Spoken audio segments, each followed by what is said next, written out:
ada lagi. Jalan itu kalau kawin sini itu agak ketika cerai apa ada rasa indah. Begini ya, kawin itu menurut undang-undangnya pemerintah juga kapan memenuhi persyaratan sesuai dengan persyaratan yang ditentukan oleh syariah, maka perkawinan itu dianggap sah. Ya, perkawinan itu dianggap sah, ada wali, ada saksi, syarat yang lain dicukupi, maka perkawinan itu sah. Akan tetapi ada yang resmi, ada yang tidak resmi, itu aja. Jangan mengatakan perkawinan sah dan perkawinan tidak. Oh, itu tidak sah karena tidak kekawal. Bukan tidak sah, tidak resmi, gitu, tidak resmi. Nah, persoalannya ketika perkawinan itu sudah sah, maka berlaku seluruh hal-hal yang berkenaan dengan kewajiban, ya. Kewajibannya suami, kewajibannya istri, sekalipun itu tidak resmi di catatannya KUA itu, ya.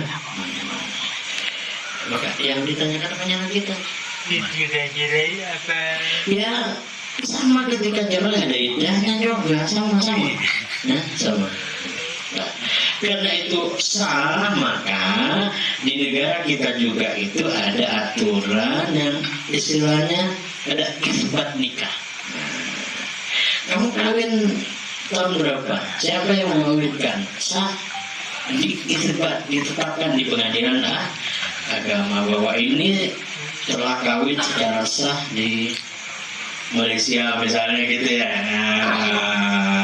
Nah, yang mengawinkan ini saksinya ini dan tidak dalam masa iddah, maka dicatat bahwa ini kawin tahun sekian sehingga punya anak juga, anaknya bisa resmi mengajukan apa? Diajukan akte kelahiran. Jadi pemerintah kita sudah menyediakan itu, ya. Jadi sekali lagi jangan kemudian diistilahkan kawin sah dan kawin tidak sah. Jadi perkawinan itu ketika sudah memenuhi persyaratan sebagaimana syarat yang ada dalam agama, maka perkawinan itu sah. Nah, cuma resmi, ada tidak resmi. Hukum sama antara yang resmi dan tidak resmi, akan tetapi yang tidak resmi itu tidak mempunyai kekuatan hukum positif, ya, tidak mempunyai kekuatan hukum positif. Jadi andai kata bermasalah di pengadilan negeri misalnya, ya tidak punya kekuatan hukum, karena tidak ada bukti sah ke negara itu, ya. Tidak dapat bagian apa-apa itu nanti ketika mengajukan masalah ke pengadilan, ya. Ya, hukum positif, ya, yang mendatang hukum positif, hukum negara. Ya, kalau itu tetap saja sama, ya, sama, nggak ada bedanya. Maksudnya macam berlakunya iddah itu kan tidak mengajukan ke pengadilan kalau kawin siri. Sama saja, hitungannya sama.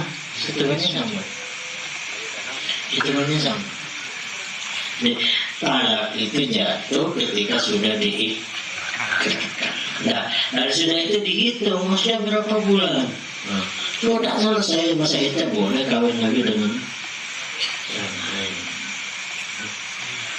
Nah, oh ini tidak kawin ke KUA kemudian dianggap tidak ada iddahnya di kawin, itu tidak benar, gitu. Sama saja. Iddahnya sama saja, tidak ada.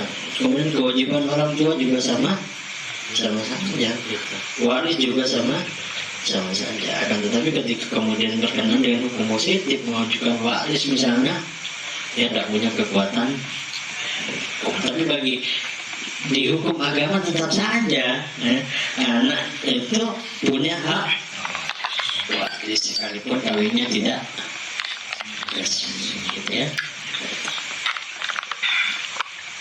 Assalamualaikum warahmatullahi wabarakatuh. Salam. Bagaimana kalau umpamanya tanpa ada talak dari pihak laki-laki, tapi tidak berkumpul umpamanya selama 2 tahun, apakah masih ada keterikatan perkawinan? Sekalipun tidak berkumpul 10 tahun belum ditalaknya tidak talak ya. 2 tahun gitu. Nggak ada. Jadi sekali lagi talak itu jatuh ketika sudah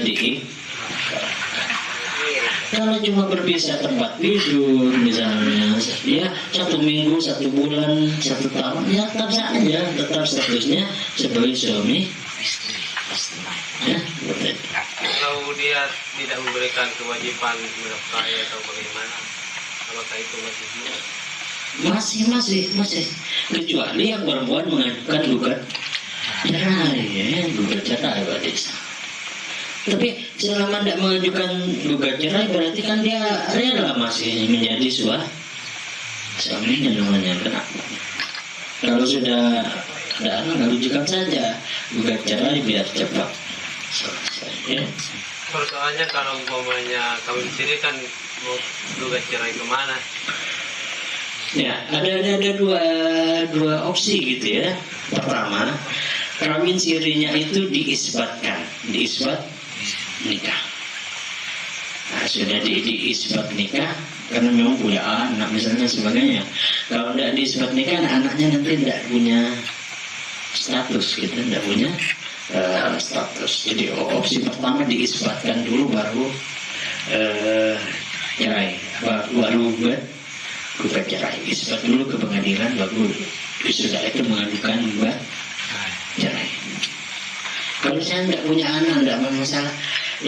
Mau ke pengadilan rumit, biayanya mahal. Itu pakai muhakam, ya, pakai muhakam. Dia mengajukan gugat cerai, menyatakan bahwa bukan suaminya di depan orang yang mengerti dan ya. Jadi agama masih memberikan jalan. Tidak ada masalah yang tidak ada jalan ke keluar. Tidak ada, pasti ada jalan ke keluar. Kalau kawin saja bisa pakai muhakam, maka jika gugat cerai itu bisa pakai muhakam. Ya. Jadi kalau memang punya anak, kalau tidak isbat nikah, ya, masalah ke depan rumit, ya. Karena anak butuh waktu kelahiran siapa bapaknya, kan begitu. Tidak akan dapat kelahiran kalau tidak ada isbat nikah. Karena ketika isbat nikah itu saya sampaikan, dari pengadilan itu mengeluarkan perintah kepada KUA agar dicatat pernikahan itu di KUA, dikasih surat nikah. Itu dari pengadilan, keputusan pengadilan sudah diisbat. Sudah itu mengajukan gugat cerai. Tapi kalau itu rumit, ya jalannya adalah muhakam. Ya, muhakam itu apa? Pengangkatan hakim, ya, dari yang bersangkutan memasalahkan urusannya kepada seorang yang mengerti, ya, persoalan hukum. Ya. Jadi sekali lagi dengan ini bahwa pada agama kita tidak ada permasalahan yang tidak diberikan jalan keluar. Ya, betul. Sudah, ya. Ada lagi sudah. Kalau sudah tidak ada apa yang sudah saya sampaikan pada pertemuan ini, saya cukupkan. Cuma inti dari seluruh yang disampaikan ini menunjukkan begitu indahnya ajaran agama kita, ya. Jadi baik untuk kehidupan saat ini dan kehidupan yang akan datang. Ada satu hal yang ingin saya tambahkan lagi. Menurut ini ya, saya baca dalam satu kitab. Ini kehidupan ini ada Kalau manusia itu punya jasmani dan roh. Ketika kita berada dalam kehidupan dunia, ya, manusia itu lebih banyak didominasi oleh jasmaninya, ya, oleh jasmaninya. Jadi banyak pikiran apa itu ikut jasmania. Tapi ketika masuk alam barzah, ya, masuk alam barzah, orang itu lebih didominasi oleh rohaninya. Sehingga jasad pun ikut. Jadi kalau rohaninya mau kemana, jasadnya ikut saja. Para Rasul alaihi wassalam ketika Rasulullah Isra, semuanya berada di Masjidil Aqsa. Jadi jasad dengan jasadnya, karena jasadnya ikut rohani. Tapi jasad sebagaimana saya berikan gambaran tadi, dan tentunya para Rasul jauh lebih istimewa dari kita umumnya. Nah, nanti di kehidupan surga misalnya, ini imbang antara jasmani dan jadi kehidupan sempurna sudah, imbang kehidupan jasmani dan rohani. Sehingga ketika orang diberi nikmat, maka nikmat itu akan betul-betul dirasakan jauh lebih nikmat dari kehidupan sebelumnya. Wal akhiratu khairu wa abqa. Ya, ini saja. Assalamualaikum warahmatullahi wabarakatuh. Waalaikumsalam warahmatullahi wabarakatuh.